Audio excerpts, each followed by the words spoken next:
TDP అధినేత చంద్రబాబు నాయుడు గారు చేస్తున్న నాంచుడు వ్యవహారానికి జనసేనాని పవన్ కళ్యాణ్ ఫిట్టింగ్ రిటార్ట్ ఇచ్చారు.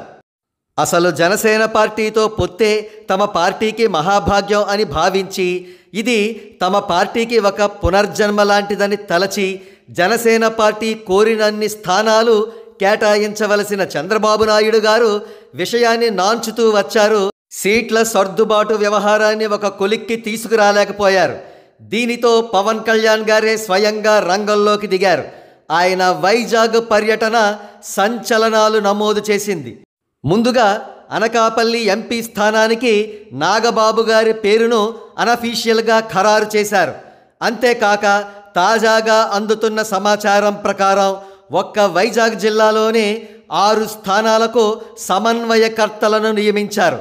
సమన్వయకర్తలు అంటే జనసేన పార్టీ తరఫున పోటీ చేయబోయే ఎమ్మెల్యే క్యాండిడేట్స్ అన్నమాట. వారి వివరాలు ఈ విధంగా ఉన్నాయి. భీమిలి నియోజకవర్గం నుండి వంశీకృష్ణ శ్రీనివాస్ గారు, గాజువాక నుండి సుందరపు సతీష్ గారు, పెందుర్తు నుంచి పంచకర్ల రమేష్ గారు, యలమంచిలి నుండి సుందరపు విజయకుమార్ గారు, పాయకరావుపేట నుండి శివకుమారి గారు, వైజాగ్ నుండి సాధిక్ గారు జనసేన పార్టీ తరఫున సమన్వయకర్తలుగా నియమితులయ్యారు. ఈ నియామకాలతో టీడీపీలో ప్రకంపనలు చెలరేగాయి.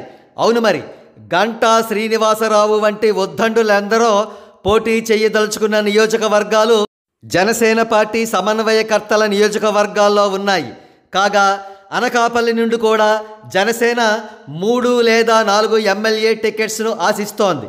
వెరసి ఉత్తరాంధ్ర నుండి జనసేన 10 పైగా ఎమ్మెల్యే స్థానాలను దక్కించుకునే అవకాశాలు కనబడుతున్నాయి. ఇది ఖచ్చితంగా టీడీపీపై వైజాగ్ సాక్షిగా పవన్ కళ్యాణ్ గారి తిరుగుబాటు అంటున్నారు.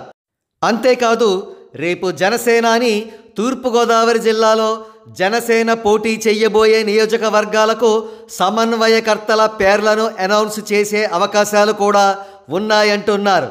ఈ దెబ్బతో చంద్రబాబు నాయుడు గారు కాళ్ల బేరానికి రాక తప్పదు.